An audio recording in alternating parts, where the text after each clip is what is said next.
창세기 16장 우리 1절에서 9절까지 말씀 함께 읽겠습니다. 1절부터 제가 먼저 읽겠습니다. 아브라함의 아내 사레는 출산하지 못하였고 그에게 한 여종이 있으니 애굽 사람이요 이름은 하갈이라. 아브라함에게 이르되 여호와께서 내 출산에 허락하지 아니하셨으니 허락하되 내 여종이 이르더라. 내가 혹 그로 말미암아 자녀를 얻을까 하노니 아브라함이 사라의 말을 들으니라. 아브라함의 아내 사레가 그 여종 애굽 사람 하갈을 데려다가 그 남편 아브라함에게 첩으로 준 때는 아브라함이 가나안 땅에 거주한 지 10년 후였더라. 하갈이 임신함에 그가 자기의 임신함을 알고 그의 여종을 멸시하시라. 사레가 아브라함에게 이르되 내가 받는 모욕은 당신이 받아야 옳도다. 내가 나의 여종을 당신의 품에 두었거늘 그가 자기의 임신함을 알고 나를 멸시하니 당신과 나 사이에 여호와께서 판단하시기를 원하노라. 아브라함이 사라에게 이르되 당신의 여종은 당신의 수준이 있으니 당신의 눈에 좋을 대로 그에게 하라매 사라가 하갈을 받다하였으니 하갈이 사라 앞에서 도망하였더라. 여호와의 사자가 광야의 샘물 곁 곧 술길 샘 곁에서 그를 만나 이르되 사라의 여종은 가라. 네가 어디서 왔으며 어디로 가느냐. 그가 이르되 나는 내 여종인 사라를 피하여 도망하나이다. 여호와의 사자가 그에게 이르되 내 여주인에게로 돌아가서 그 수하에 복종하라. 아멘. 네, 오늘 말씀의 제목은 아브라함의 실수. 그럼에도 불구하고 언약을 이루어 가시는 하나님이란 제목으로 말씀을 전하겠습니다. 참 우리가 살다 보면 어떻습니까? 실수할 때가 있죠. 네. 10년 또는 20년의 지난 날을 한번 쭉 돌이켜보면 많은 일들이 있었습니다.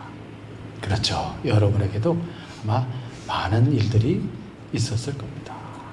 좋은 일도 있고 안 좋은 일도 있고 힘든 일도 있고 아주 행복한 날도 있었고 슬픈 날도 있고 기쁜 날도 있고 뭘 해도 안 되는 날이 있고 또 잘 풀리는 날도 있고 어디로 가야 되나 어떻게 해야 되나 참 고민이 되고 막막한 때도 있었습니다.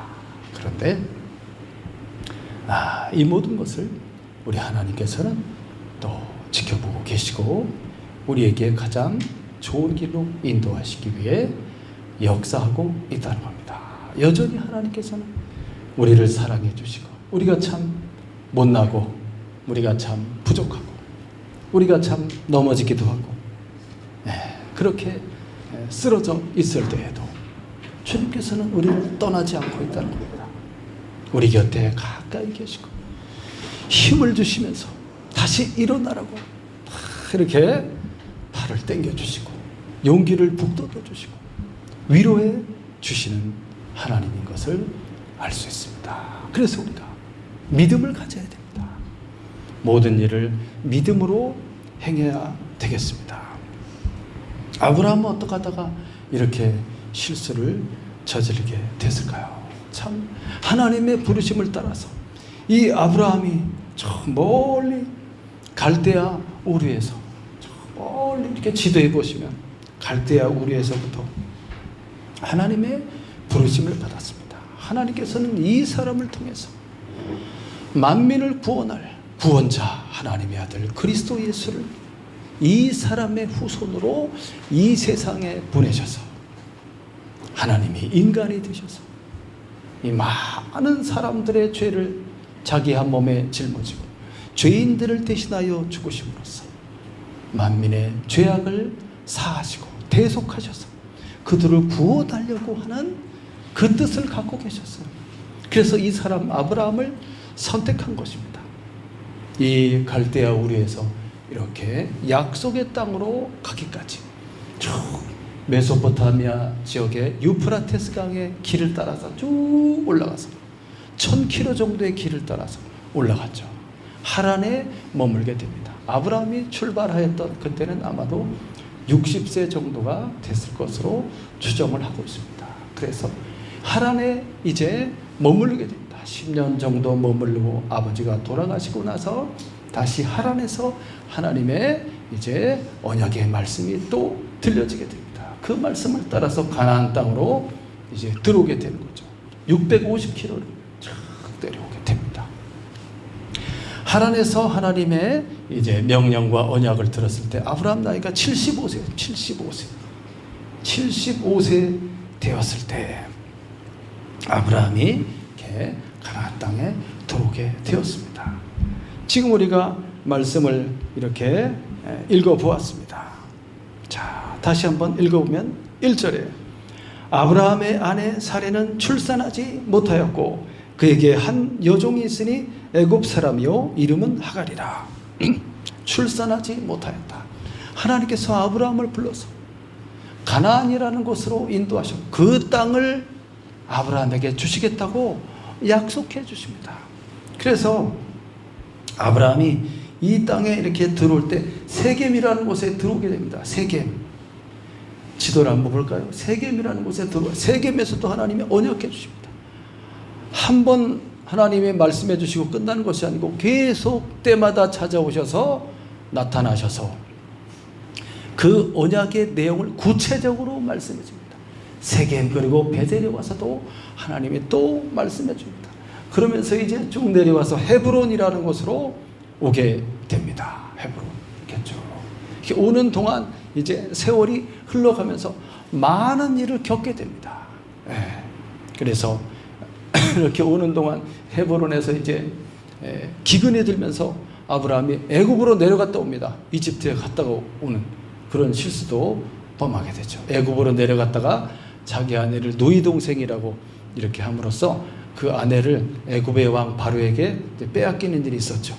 하나님께서 그 아내 사레를 찾아오게 이렇게 해주시는 그런 사건도 있었고, 그러면서 이제 애굽에 갔다가 다시 돌아와서 아브라함이 이 헤브론 땅에 거하게 되죠. 그러면서 또 무슨 일이 있었습니까? 소돔 전쟁이 있었어요. 조카 롯과 헤어지게 되고, 조카 롯이 소돔으로 가게 됐을 때 이제 북쪽에 있는 큰 이제 나라가 연합군이 이제 소돔 연합군과 전쟁이 벌어지게 되죠.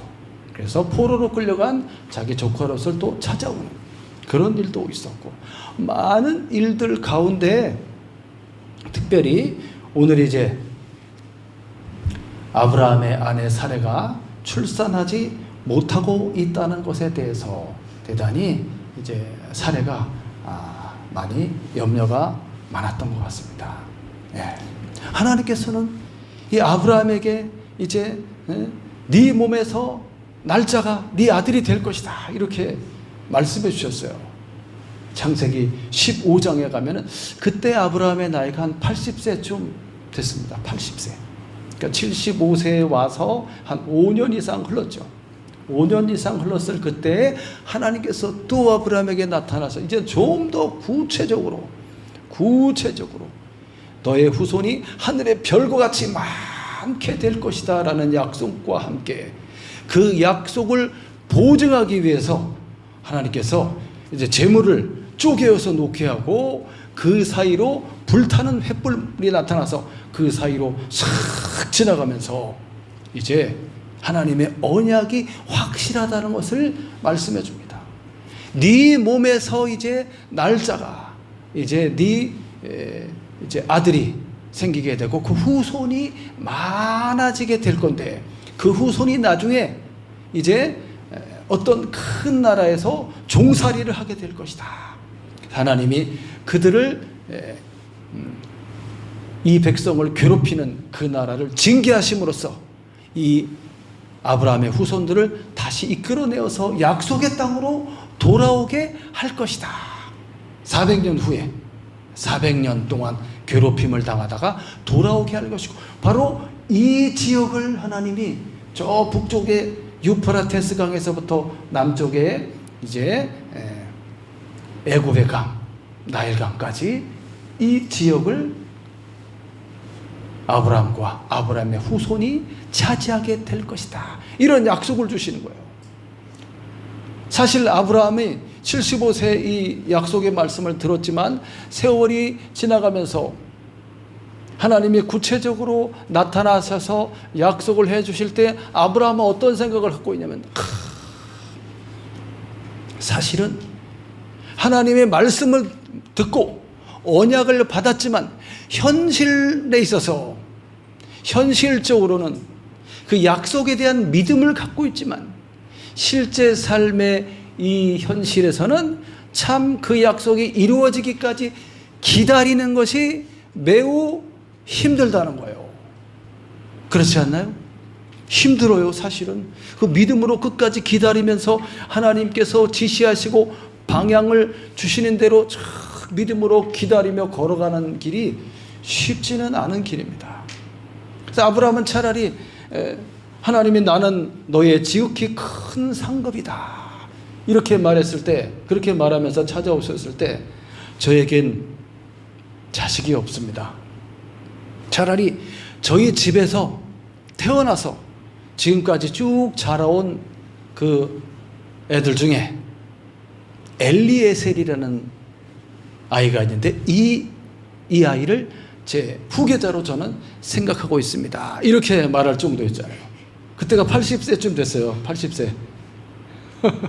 약간 하나님께 삐진 듯한 그런 모습으로 내가 너에게 큰 보상을 해주겠다라고 말했을 때, 그때 아브라함은 저에게 아직 자식 주시지 않았잖아요. 차라리 우리 집에서 내가 진짜 아들처럼 생각하는 내 종이 있는데 엘리에셀을 내 상속자로 세우겠습니다. 이렇게 말한 거죠. 예, 진심은 아니었을 거예요. 그렇지만 현실적으로 어렵다는 거예요. 그때 하나님이 아니다. 네 몸에서 날짜가, 완전히 엘리에셀은 완전히 아브라함의 자식이 아니지 않습니까? 네 몸에서 날짜가 너의 후사가 될 것이다. 이렇게 말씀해 줬죠. 그리고 나서 또 5년이 틀린 거예요. 지금 이때는 85세가 됐어요. 그러니까 75세에 와서 10년이 지난 거죠. 10년 동안 많은 일들을 겪고 오면서, 그러나 하나님의 약속은 횃불 언약과 같이 불타는 횃불이 싹 나타나서 쪼개어 놓은 재물 사이로 지나가는 그것을 하나님이 보여주시면서 이 언약은 확실하다는 것을 아브라함에게 알려주는 거죠. 그렇지만 현실적으로는 그 시간을, 하나님이 역사하실 그때를 기다리는 것이 쉽지는 않다는 거예요. 실제로 아브라함이 그 아들을 얻었을 때 그 나이는 100살 때였어요. 100살. 지금 85세인데 15년 후에 그의 아내 사라를 통해서 아들을 낳게 하실 것입니다. 100살이 되어서. 근데 하나님께서는 이 큰 원대한 뜻을 갖고 계시는데 이제 75세 때 말씀하시기를 정확하게 이제 25년 후에 몇 날, 며칠, 몇 시에 네가 아들을 낳을 것이다. 이렇게 가르쳐주지 않는다는 거예요. 방향을 탁 제시해주고, 그리고 그 약속을 반드시 이룰 것이라고 말씀해주면서 동기를 주면서 용기를 주면서 믿음으로 쫙 가기를 그렇게 하나님은 이끌어 가시는 거죠. 오늘의 말씀에서 인간적인 생각과 방법, 육신의 힘으로써 어떤 이 하나님의 그 언약의 말씀에 있어서 그것을 내 힘으로 성취해 보려고 했을 때 나타나는 많은 갈등과 문제들이 어떤 것인지를 말씀을 통해서 오늘 볼 수 있습니다. 육신의 힘으로 할 거냐, 인간적인 방법으로 내가 사용하여 할 것이냐, 아니면 하나님께 조금 늦게 가는 것 같더라도, 뭔가 좀 더딘 것 같더라도 하나님이 이끌어 가시는 대로 순종하면서 믿음의 순종의 길을 갈 것이냐, 믿음으로 생산할 것이냐, 불가능한 것을 가능하게 만드시는 전능하신 하나님을 믿고 믿음으로 그 선물을 얻을 것이냐, 아니면 의심과 불신앙 속에서 어떻게든지 빨리 해결을 봐야 되지 않겠소, 지금 이렇게 말하고 있는 게 지금 사라입니다. 사라, 아브라함의 아내. 나는 지금 출산하지 못하였소. 그것은 2절에 보면 하나님께서 내게 출산을 허락하지 않으셨기 때문이에요. 아들을 주려면 벌써 주셨겠지? 내 나이가 지금 몇이요? 아브라함이 지금 85세면은 사라는 75세예요. 가능하겠어요? 그렇지만 당신은 아직 가능해. 85세. 그러니까 내 여종을 줄 테니까. 내 여종. 애굽에서 데려온, 그때 아브라함이 처음에 가나안 땅에 들어왔을 때 기근으로 인해서 애굽에 내려갔다 왔다 그랬잖아요. 아내를 빼앗겼다가 그 애굽의 왕 바로로부터 이제 아내를 차지하면서 위자료를 엄청 받았어요. 그때 많은 노비와 그리고 양과 가축과 금과 은을 받았지요. 그때 받았던 노비 중에 한 사람이 하갈이었다. 하갈. 그 애굽의 여인 하갈이 이제 사라가 봤을 때는 가장 합당하다라고, 젊고 가장 합당하다라고 생각한 거예요. 내 여종을 줄 테니까 빨리 나에게 아들을 낳아서 후사를 이어야 될 거 아니요. 이 양반아, 막 이래. 이 양반아, 후사를 이어야 될 거 아니야, 어떻게든지. 보통 이제 그 당시 고대 근동 지역에 이렇게 좀 부유하고 또 이렇게 세력이 있는 그런 집안에서는 자식이 없을 때 이렇게 대리 출산하는 그런 풍습이 있었다고 합니다. 어쨌든 내 여종을 줄 테니까 나를 위해 아들을 낳아주시오. 그러니까 이 사라도 얼마나 이 아들에 대한, 자식에 대한 그런 강한 그런 바람이 있었겠어요. 그렇죠. 그래서 이 후사가 하나도 없으니까 후사를 있게 하고 싶은 그런 강한 열망이 있었죠. 그래서 아브라함을 재촉하는 거예요. 빨리 좀 해야 되지 않겠는가. 그래서 아브라함이 어떻게 했습니까? 그 사라의 청을 들어주게 됩니다. 들어주게 돼요. 내가 혹 그로 말미암아 자녀를 얻을까 하노라 하매 아브라함이 사라의 말을 들으니라. 아브라함은 왜 이 사라의 말을 들어줬을까요? 참 보니까 참 그동안 10년 동안, 10년이 뭐야, 거의 20년이지. 출발할 때는 60세 출발했을 거 아니에요. 60세 일찍 출발해서 이렇게 오는 과정이 70년, 10년, 15년은 고생했죠. 나를 따라오면서 평생을 고생했는데, 그래, 청을 들어주자.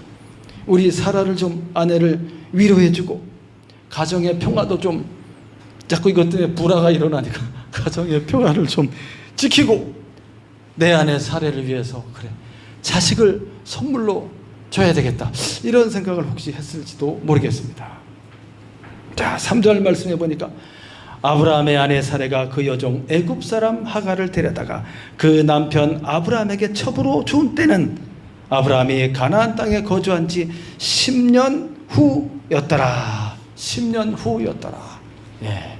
10년이라는 세월이 어떻게 보면 참 바람처럼 빨리 지나가는 것 같아도 그때의 사건 속에서는 참 어려운 일도 많았고 고난도 많았고 힘든 일도 많았고 아브라함의 입장에서도 많은 일들이 있지 않았습니까?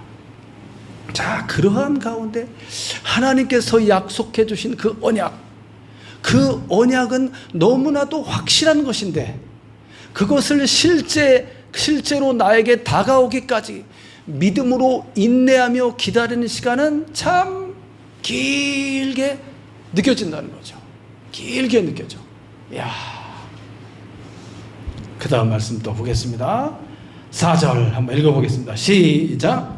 아브라함이 하나가 동침하였더니 하갈이 임신하매 그가 자기의 임신만 알고 그의 여종이 멸시하니라. 이렇게 돼서 이제 드디어 그 여종 하갈이 임신을 했어요. 이야, 임신을 했어. 이야. 근데도 나중에 보면 아들을 임신한 거예요. 아들을 임신했고 아들을 낳게 되는 거죠. 이야. 너무나 이 참 행복이 찾아오는 것 같죠. 행복이. 야, 드디어 우리에게도 후사가 생기는구나. 후사가 생기는구나. 아브라함도 참 기뻐했을 것 같아요. 이 나이에 내가 아들을 보다니. 아직 낳지는 않았지만 하갈이 임신해서 배가 막 이렇게 불러오는 모습을 볼 때 얼마나 참 대견스럽고 얼마나 참 이쁠까요? 그래서 아브라함이 이제 하갈을 잘해줬겠죠. 종이지만 그래도 잘해줬을 것 같아요. 그런데 문제가 생겼어요. 이 하갈이 임신하기 시작하니까 이제 자기 여주인인 사라를 갖다가 멸시하는 거예요. 멸시를 해. 하찮게 본다. 하찮게 보면서 이렇게 교만해진 거지. 교만해져. 이게 배가 불러오니까 이렇게 하면서 이렇게 당신은 여주인이지만 주인님의 자녀를 생산하지 못하고 있다는 거죠.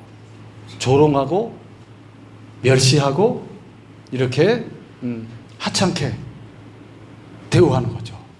이러한 모욕을 사라가 겪고 있는 겁니다. 이야, 이거는 참을 수 없지. 사라가 큰 마음을 갖고 이렇게 이 여종 하갈을 자기 남편에게 첩으로 줌으로써 그게 쉬운 일입니까? 그게 쉬운 일이 아니잖아요. 그럼에도 불구하고 이렇게 해서 이제 종이 낳은 아이지만 그 아이를 후계자로 삼을 생각을 갖고 있는 거죠. 후계자로 삼을 생각을. 그 정도로 아주 큰 이제 뭡니까? 큰 혜택을 주는 거죠. 사실은 종이지만 큰 혜택을 주고 그 아들을 이렇게 후사로 삼아서 뭔가 앞으로 아브라함의 뒤를 이어갈 그런 사실은 육신적인 생각이죠. 육신적인 생각. 그렇지만 그렇게 큰 생각을 갖고 있었는데 이 교만한 하갈이 감히 여주인인 사라를 갖다가 모욕을 주다니, 이것을 당하고 있는 이 사라는 참을 수가 없었어요. 5절 말씀에 어떻게 했습니까? 아브라함에게 이르되 내가 받는 모욕은 당신이 받아야 옳도다. 내가 왜 이 치욕과 모욕을 당하는가? 당신이 받아야 옳도다. 그러니까 책임을 이제 전가하는 거죠. 당신 때문이다. 지금 이 사태가 일어난 것은 당신 때문이야. 내가 내 여종을 당신의 품에 두었는데 어찌 임신하고 나서 이렇게 나를 대우할 수 있단 말인가? 야, 네. 들어갈 때하고 나올 때가 다른 것처럼, 네. 은혜를 베풀어 줬는데 그것을 이제 이렇게 갚고 있는 거죠. 네. 아브라함의 입장은 어땠을까요? 아브라함의 입장은 참 난감했어요. 난감해. 야, 내가 시작한 일도 아니었고 사라가 먼저 이렇게 제안을 해서 나는 그것을 받아들였고 나는 진짜 하나님의 뜻대로 진짜 더 기다리려고 했는데 집요하게 지금 빨리 나를 위해 아들을 낳아줘야 될 거 아니냐 이렇게 하니까 가정의 평화를 위해서 내가 이렇게 했는데 이것이 또 이러한 결과 가정의 불화와 부부간의 다툼으로 일어나게 되는 거죠. 여호와께서 판단하시기를 원하노라. 이 사라가 대단히 억울하고 분했습니다. 자, 그래서 6절 말씀 보겠습니다. 6절. 아브라함이 사라에게 이르되 당신의 여종은 당신의 수중에 있으니 당신의 눈에 좋을 대로 그에게 행하라. 소유권이 이제 사라에게 있는 거죠. 여종 하갈에 대한 소유권이 사라에게 있어. 당신 거니까 당신이 원하는 대로 하시오. 이렇게 내어줬어요. 방법이 없었던 거죠. 이거밖에는 방법이 없었어. 내어줬어. 그랬더니 사라가 어떻게 했습니까? 하갈을 학대하였다. 야, 받은 대로 그대로 돌려주는 걸 가르칩니다. 내가 받은 대로, 내가 수모를 당하고 모욕을 당한 그대로 이제 그만큼 갚아주는 거예요. 보복을 하는 거죠. 보복을. 막 어떻게 했을까요? 이 사라가 막 혼을 내고 막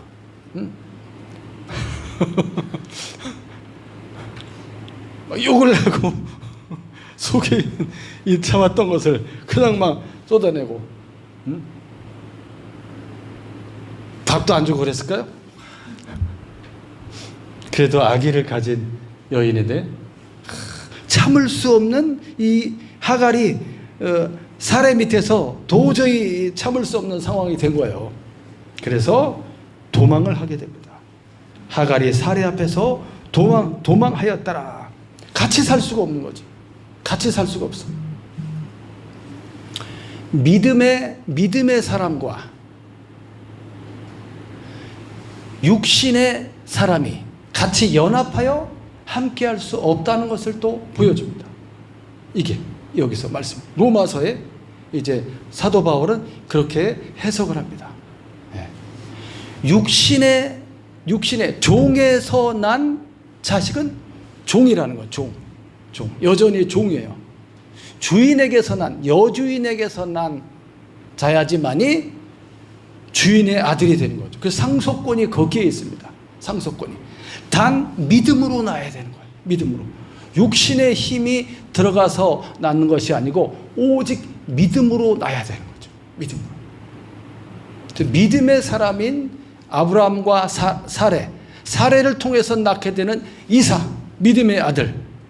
이 사람들이 바로 믿음의 후사가 되는 거예요. 믿음의 후사. 네. 하나님의 구원을 이루어갈 믿음의 후사가 되는 것이고, 육신의 힘을 통해 종에게서부터 낳은 그 아들은 여전히 종이라는 거예요. 율법을 상징하는 거예요. 율법. 내 힘으로 행하는 그런 모든 선과 그런 일들을 통해서 구원에 이르려고 하고, 육신의 어떤 이제 예법과 어떤 이제 육신적인 그런 율법을 지키는 행위를 통해서, 그것을 통해서 죄악된 인간을 깨끗하게 씻고 정화시킬 수 있느냐? 안 된다는 거예요.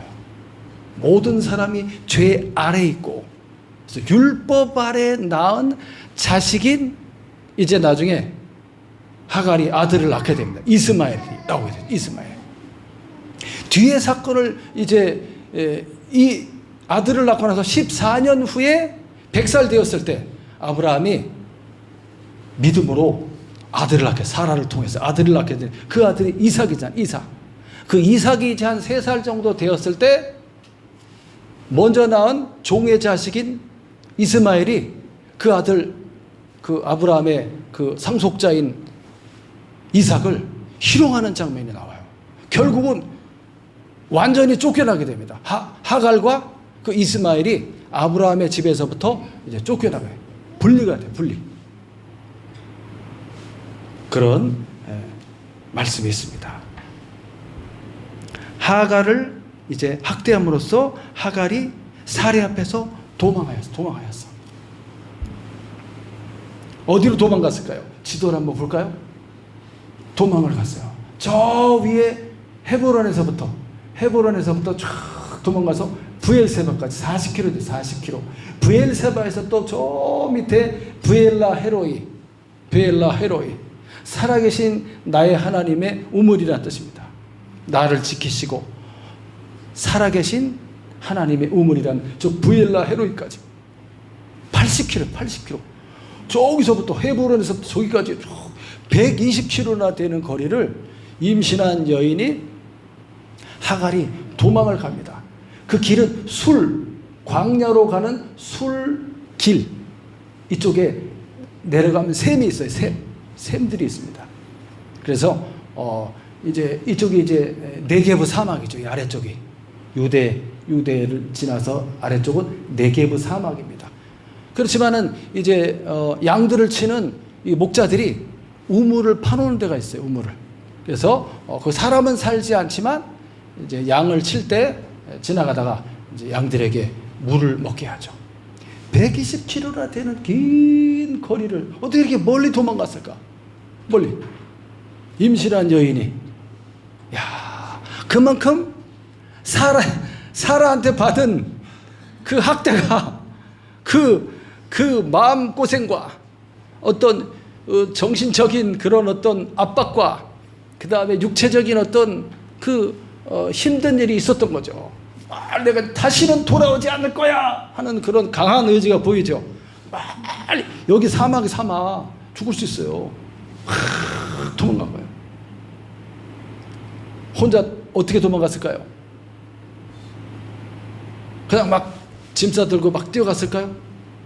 제 생각에는 조금 생각해 보면은 그래도 아브라함이 큰 부자지 않습니까? 부자예요. 낙타 대고 나와 낙타 타고 갔겠지. 낙타 타고 그 다음에 자기를 따를 수 있는 또 한 명 데리고 갔겠지. 보조할 수 있는 그렇게 해서 아마 제 생각에요. 혼자 단독으로 어떻게 이렇게 먼 길을 가요. 낙타 타고 120km 걸어간다 그러면 열흘 이상 가야 돼. 하루에 20km만 가도 열흘 이상 가야 돼. 낙타 타고 가면 한 일주일 정도 쭉 이렇게 내려왔어요. 어디로 가려고 했을까요? 어디로? 7절에 보니까 여호와의 사자가 광야의 샘물 곁 곧 술길 샘 곁에서 그를 만나 이르되 사라의 여종 하가라 네가 어디서 왔으며 어디로 가느냐 이렇게 물어보잖아요. 여기서 나타난 여호와의 사자는 그냥 일반적인 천사가 아니라 성육신하기 전에 인간으로 오시기 전에 예수 그리스도를 상징합니다. 예수 그리스도를 가리켜요. 왜냐하면 이 여호와의 사자가 하나님처럼 다 말을 하고 언약하고 다 합니다. 그래서 인간이 되시기 전에 하나님의 아들 그리스도를 가리킨다고 그렇게 보고 있습니다. 이 여호와의 사자가 네가 어디서 와서 어디로 가느냐 몰라서 물어보는 게 아니에요. 그의 처한 형편과 사정과 고통을 이해하고 이 사람의 이제 살 길을 열어주려고 그러는 거예요. 이걸 보면 참 하나님의 그 사랑이 나옵니다. 사랑. 하나님의 사랑. 비록 율법의 자식이고 그리고 종이며 종의 자식임에도 불구하고 그도 아브라함의 자식을 가졌잖아요. 그래서 그 앞으로 태어날 이스마엘이 나중에 12족속을 이루게 되어서 크게 번성하는 축복을 줍니다. 번성하는 축복을. 뒤에 이제 읽어보면 그 말씀이 나옵니다. 네가 어디로 가려고 하느냐. 사실은 그 술길, 그 샘길 쪽으로 쭉 내려가면은 이렇게 내려가면은 애굽이 나옵니다. 애굽. 자기가 살았던 고향으로 가려고 그랬던 거야. 다 필요 없어. 다 치우고 그냥 고향으로 내려가 버리려고. 가버리려고. 그렇게 만약에 가버리면 누가 손해일까요? 누가 더 손해봐? 본인이 손해지. 본인이. 야 이거 안 되겠구나. 나 더 이상 못하겠어. 다 치우고 그냥 후사고 상속자고 뭐 아브라함이고 사라고 뭐 나 관계없어 하고 혼자 가버리면 자기만 손해나지. 참 하나님께서는 이렇게 비록 애굽의 여인 종인 하갈이지만 참 아브라함의 실수를 통해서 아브라함과 사라의 실수를 통해서 지금 이런 사건이 일어나고 이런 이제 생각지 않은 다른 씨앗이 나오게 되는 거예요. 그럼에도 불구하고 그에게도 은혜를 베푸신다는 거예요. 하나님의 큰 구원을 이뤄가는 데 있어서 하나님께서는 이 인간의 실수, 아브라함의 실수까지도 사용하시는 것 같아요. 그거를 사용하셔. 그러면서 뭐라고 말해줍니까? 9절에 보니까 여호와의 사자가 그에게 이르되 내 여주인에게로 돌아가라. 그의 수하에 복종하라. 복종하라 그래.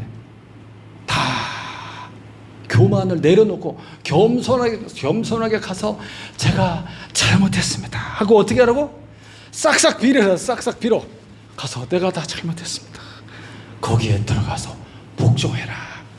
앞으로 너의 자식이 이제 12방백을 이루게 할 것이다. 다음 주에 그 말씀을 또 이어서 말씀을 전해드리겠습니다. 야, 하나님이 참, 아브라함이 이렇게 생각해 보세요. 아까 아브라함이 하나님의 약속이 이루어지기까지 기다리는데 힘들었다고 그랬죠. 반대로 생각해 보세요. 하나님 편에서 하나님은 이 사람을 선택하여서 그를 통해 이루어갈 역사하실 것을 이렇게 바라보면서 아브라함이 행동하고 실수하고 딴짓하고 엉뚱한 짓하고 막 이렇게 애굽에 갔다 오고 부인을 잡고 누이 동생이라고 해갖고 애굽의 왕한테 뺏겼고, 나중에 또 저쪽에 블레셋이죠. 블레셋. 나중에 블레셋이 되는데 거기에 그쪽 가사 왕에게 또 뺏깁니다. 자기 아내를 두 번이나 뺏겨요. 많은 실수를 하면서 이렇게 있는 그 아브라함을 참아 보시고 그가 믿음의 길로 걸어가도록 기다리시는 그 하나님의 참으심과 하나님의 인내하심은 얼마나 큰 걸까요?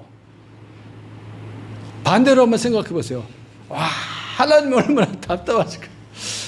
야, 다 그냥 없었던 일로 할까? 그렇지 않습니다. 하나님은 언약하신 것을, 말씀하신 것을 반드시 지키시는 분이라는 거예요. 그것을 지키시기 위해서 하나님께서는 오늘도 우리를 어떻게 보신다는, 우리를 또 참고, 우리가 실수하고 우리가 부족하고 그렇지만 우리를 인내하시고 또 기다리시고, 우리를 위해서 하나님께서는 뭐하고 계신다고 그럽니까? 우리를 위해서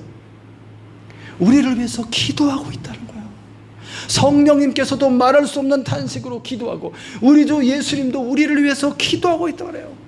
우리를 위해서 예비해 두신 그 모든 신령한 복을 다 받게 하기 위해서 주님께서는 우리를 오늘도 참으시며 기다리고 있다는 거죠. 할렐루야. 그거를 꼭 잊지 말고 생각해 보시기를 바랍니다.